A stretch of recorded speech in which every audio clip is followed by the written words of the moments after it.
The years moved like the steady turn of a grinding stone, slow, heavy, but unstoppable. Zia grew from a thin, soft-spoken girl into a graceful young woman whose quiet gaze held more stories than tongues could tell. Her hands had long since learned the rhythm of labor. Before the first rooster crowed, she would rise, her bare feet sweeping through the cold clay floors as she fetched water from the distant stream. Balancing the clay pot on her head, she returned before the house awoke, her wrapper damp with morning dew. She cooked 3 meals a day. She washed not only Madame Ekine's fine wrappers and Lami's silken dresses, but also the heavy curtains, the dusty rugs, and the countless dishes left from the endless visits of distant relatives and dignitaries. Yet, through all the labor, Zea's posture remained straight, her spirit unbent. Madame Ekene's cruelty did not soften with time. On the contrary, it sharpened as Lami's beauty blossomed and Zea's quiet grace began to turn heads. At village markets, at church gatherings, even at the yam festivals, whispers floated in the air like drifting palm ash. Who is that girl? She is just a king's house help, but look at her. She carries herself like royalty. These murmurs irritated Madame Ekene like a thorn in her heel. She made sure Zia wore the plainest, dullest clothes. If visitors complimented her, Madame Ekene would immediately assign her the dirtiest tasks. Sweep the chicken coop, she would snap. Scrub the pit latrine with your bare hands. And always, always, Lami basked in luxury. Lami's life flowed with ease like a clear river. She had suitors aplenty, gifts from wealthy admirers, and trips to the city where she would return with perfumes and jewelry that shimmered in the sun. Though she rarely lifted a finger at home, Madame Ekene lavished praise on her. My jewel, my princess, my ticket to honor. Zea did not envy Lami. Her heart was clean as the stream she fetched water from, but each small humiliation left a scar, invisible but deep. She learned to smile through pain, to hold back tears when her palms blistered from pounding yam or her back stiffened from bending over laundry. In silence, she fortified herself. Books became her refuge. In stolen moments at night, using the dim glow of a kerosene lamp, Zia read old storybooks left behind by Lami, fables of cunning tortoises, brave maidens, and wise queens. Words wrapped her mind like soft cloth, reminding her that life was not forever chained to one fate. Knowledge was a seed, and Zia planted it deep in her soul. Over time, Madame Ekene began trusting Zia with more than chores. She handled money at the market. She negotiated prices with traders. Slowly, she learned the art of trade, the weight of currency, and the value of bargaining. And one day, an old woman at the market stall took her aside and said softly, "Child, you carry dignity like an elder. Your hands are rough, but your heart is clean. One day, even the stones people will throw at you will become the pillars you stand upon." Zia tucked those words into her spirit like sacred cowrie shells. By the time she was 22, her beauty could no longer be hidden behind threadbare wrappers. Her skin glowed, her cheekbones rose sharply like carved ivory, and her eyes, deep and unwavering, seemed to see into the hearts of men. Suitors came, some poor, some rich, but Madame Ekene always dismissed them cruelly. Zia has no dowry, no family, no standing. Why waste time on a servant girl? The cruelest blow came when Lami's fiancé, the wealthy, handsome son of a cocoa merchant, began to show a quiet interest in Zia. He would linger when Zia served food, asking her about her reading. His eyes softened when she answered humbly, her voice like calm water. Madame Ekene noticed. One evening, after the man had left, she stormed into the kitchen where Zia was pounding cassava and slapped her so hard she staggered back. "You want to steal my daughter's future?" Madame Ekene spat. "You snake! You harlot! If you ever look at him again, I will throw you out naked into the streets." Zia said nothing. She only bowed her head, and in that bow, a seed of quiet resolve planted itself deeper. For even an elephant does not trumpet every day. Sometimes, silence is preparation. And now, as the grand wedding drew near, Zia labored to prepare the venue she had been forbidden to attend. She scrubbed the marble floors of the hall until they shone like mirrors. She polished the golden cutlery and arranged the rose-pink flowers that adorned the white-clothed tables. "Work harder," Madame Ekene barked. "You will not disgrace me on Lami's big day," Lami hissed with a smirk. But Zea's mind was calm, her movements graceful, her eyes distant, because she knew something no one else did, a truth that was quietly blooming beneath all the sneers and commands, a truth that, when revealed, would silence the hall more powerfully than any drumbeat.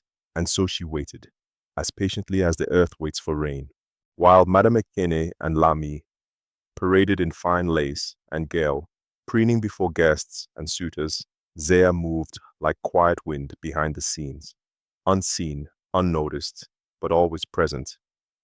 What no one in Madame Ekene's compound realized was that Zea's long hours at the market had not only taught her the art of haggling, but had introduced her to people who mattered. Old Mama Ocha, the pepper seller whose stall Zea frequented, was no ordinary trader. Her son was a respected elder in the town's council of chiefs. Kenechukwu, the butcher, who often slipped Zea extra pieces of meat in gratitude for her honesty, had a cousin who managed the accounts of the biggest cocoa merchant in the region. And most importantly, Baba Chima, the quiet cobbler whose faded slippers Zea once mended without charge, turned out to be one of the few surviving elders who had served as an advisor to the late Igwe of the neighboring town of Nwankwo. These small connections, gathered like pearls on a string over the years, formed a quiet network around Zea. Every small kindness she showed had returned to her multiplied. When she brought groundnuts to Mama Och without being asked, Mama Och taught her secrets about land inheritance. When she ran errands for Baba Chima without complaint, he quietly passed along lessons about negotiation and leadership, teachings once reserved only for male heirs of powerful clans. Piece by piece, Zea built her knowledge, not through loud ambition but through consistent humility. It was during one such visit to Baba Chima that the first crack in Madame Ekene's plan appeared. One rainy evening, as Zea helped him repair a broken sandal, he looked at her and said, "Zea, do you know who you are?" She shook her head softly. "You are the daughter of my late sister, Adaobi. She was my blood, and before she passed, she left something in your name. Land, child. Land in Nwankwo." Zea's breath caught in her chest. Land. Baba Chima's weathered hands pulled out an old yellowed parchment sealed with red wax. "This land is prime cocoa soil. It has sat untouched for years. You are the rightful owner. The Igwi's council will recognize it, for I am witness and guardian of the document." At first, Zea wanted to refuse. She had grown used to nothing belonging to her, but Baba Chima gripped her wrist firmly. "Child, you must take what is yours. Your mother suffered under false tongues and wicked hearts. You will not follow her shadow." And so quietly, Zea began visiting Nwankwo under the guise of market trips. She met with the council, presented her case, and with Baba Chima's testimony, her ownership was affirmed. What's more, a wealthy cocoa export company had been searching for fertile land to expand their operations. Upon hearing of Zea's tract, they made an offer. They would lease her land, build plantations, and in return, pay her a substantial annual fee and a percentage of all profits. With careful deliberation, sharpened by years of observing Madame Ekene's cunning, Zea negotiated favorable terms. By the time the wedding invitations for Lami's grand event were being printed, Zea's name had quietly begun appearing on business, documents, land deeds, and council rosters. But Zea said nothing to Madame Ekene. She rose each dawn to sweep floors, pound yam, and scrub pots, just as she had always done, because she understood. The python does not announce before it swallows its prey. The day before Lami's wedding, news spread like dry Harmattan wind. A new cocoa magnate had emerged in Nwankwo. Her plantations were promising record harvests. She had just returned from signing agreements with merchants from Lagos and even as far as Accra. Her name was whispered with curiosity and awe. Zea, daughter of Adaobi. And yet, in Madame Ekene's house, Zea quietly polished the wedding chairs. "Polish harder," Lami mocked, adjusting her gold-threaded head tie. You will watch me marry into riches tomorrow, servant girl. Zia smiled softly and bowed her head, because she knew tomorrow was not just Lami's wedding. Tomorrow was her unveiling. Her wealth was not loud like Lami's beads and lace. It was steady, like the roots of an Iroko tree. Her connections were not boastful like Madame Ekene's idle gossip partners. They were enduring, tied by loyalty and respect. And though her hands still bore calluses, they were now the hands of a landowner, a businesswoman, and a woman whose patience had ripened into quiet power. That night, as rain pattered softly on the zinc rooftops, Zia sat alone in the small hut at the edge of Madame Ekene's compound. She unfolded the parchment Baba Chima had given her and smiled, her heart calm. Let them have their wedding, she whispered into the night. Tomorrow I reclaim my name. Because even the smallest seed, when buried and forgotten, does not remain silent forever. One day, it breaks the earth and reaches toward the sky. Tall, proud, and unshakable, Zia was ready. The morning of Lami's wedding broke golden and humid, the type of day when even the leaves of the Udala tree seemed to hum in anticipation. Madame Eken's compound shimmered under white canopies and golden ribbons. Hired drummers rehearsed in corners, the aroma of jollof rice and goat pepper soup called into the air, and streams of invited guests trickled in wearing their finest lace and agbada. Zia rose early, as usual, but this time her steps were deliberate, unhurried. She had scrubbed the floors the night before, arranged the chairs, and dusted the plates, all under the careful eye of Madame Eken, who barked orders like a market crier. You will not step near the ceremony, Madame Eken hissed, wagging her finger. Stay at the back, clean, serve, and disappear. Zia simply bowed her head, but deep within her chest, her heart beat with a silent drum. Today was the day her quiet patience would bloom like the yellow hibiscus. By midday, the compound pulsed with music and color. Lami, adorned in layers of coral beads and golden fabric, was seated on a carved wooden throne next to her groom, a man from a wealthy trading family. Madame Eken danced ahead of them, her wrappers rustling as she flaunted her daughter's alliance. But as the festivities rose to a crescendo, a murmur began weaving through the crowd. It started as a whisper among the elders and soon trickled into the ears of traders and guests. Have you heard? Zia, daughter of Adaobi, has become the wealthiest landowner in the Nwankwo. Her cocoa plantations are unmatched. Even the merchants from Lagos bow when she speaks. Heads turned subtly toward the small figure moving among the servants, Zia, in a simple wrapper and head tie. But now, when eyes lingered on her, it was not with scorn. It was curiosity, respect, wonder. And then came the moment.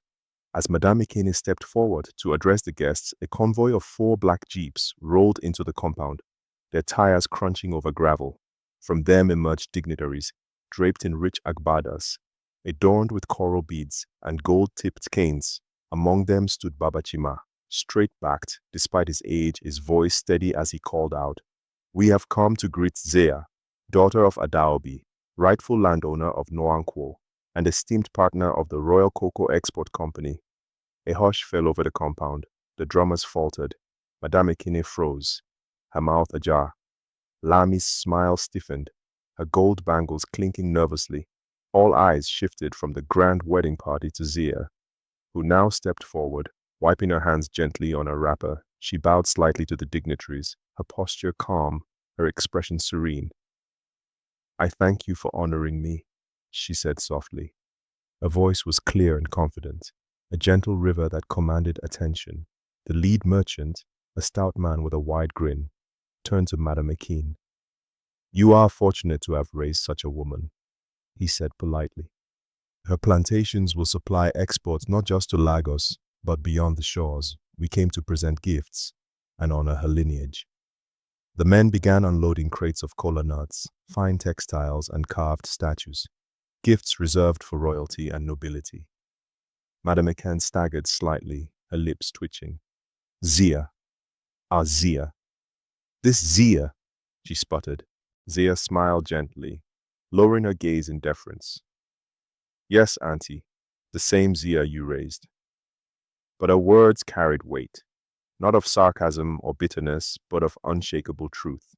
The guests, sensing the shift, began drifting towards Zia, offering greetings and handshakes. Some women ululated softly, others dropped curtsies. Even Lami's groom, startled, looked at Zia with widened eyes before glancing nervously at his bride.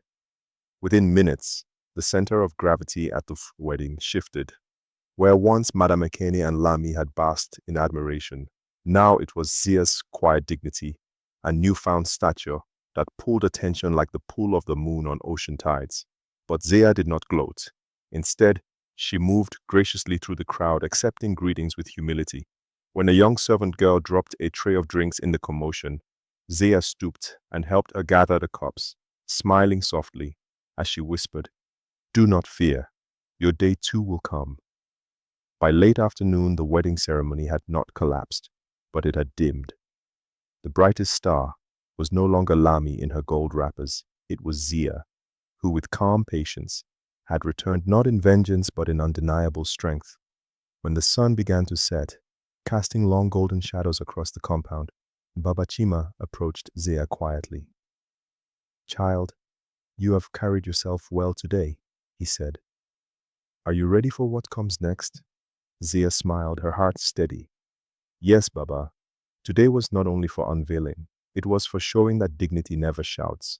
It simply stands firm." And with that, as night began to fall, Zia walked calmly through the crowd, her back straight, her spirit light, leaving behind whispers of awe and the quiet crumble of long-standing arrogance. Because in the end, the lioness does not roar before she claims her ground. She simply arrives and is recognized. That night, the compound fell silent, the music faded, the laughter was gone. The guests had gone home with heavy hearts and heavy thoughts. But Zia stood still in the center, calm, unmoved. She had faced them all, and she had won, not by shouting, but by standing tall. Madame Ekene, her aunt, walked towards her slowly. Her steps were not as bold as before. Her wrapper was loose, her eyes were tired. She said quietly, "Zia, come, let us talk." Zia nodded, no fear in her eyes, no anger either, just quiet strength. They both walked to the back of the house where no one else could hear them. The night air was cool, and the stars watched in silence. Madame Ekene sat down slowly. Her knees cracked as she bent. She looked up at Zia with a mixture of pride, shame, and regret. She spoke. Her voice was weak. "You embarrassed me today, Zia. After everything I did for you, after all I did for your late mother." Zia's face stayed calm. She asked, softly, "What did you do for my mother, Auntie? Was it the same hard floor I slept on, the same scraps I ate, or the same insults you poured on me every day while you dressed your daughter like a queen?" Madame Ekene swallowed hard. She tried to hold Zia's gaze but failed. Her shoulders sank. "I raised you under my roof," she muttered. "I gave you food and clothes." Zia nodded gently. "Yes, Auntie. You gave me food and clothes, but you also gave me silence and pain. You hid me, you mocked me, you made me less than a servant." Her voice didn't shake. Her words were not bitter. They were steady and true.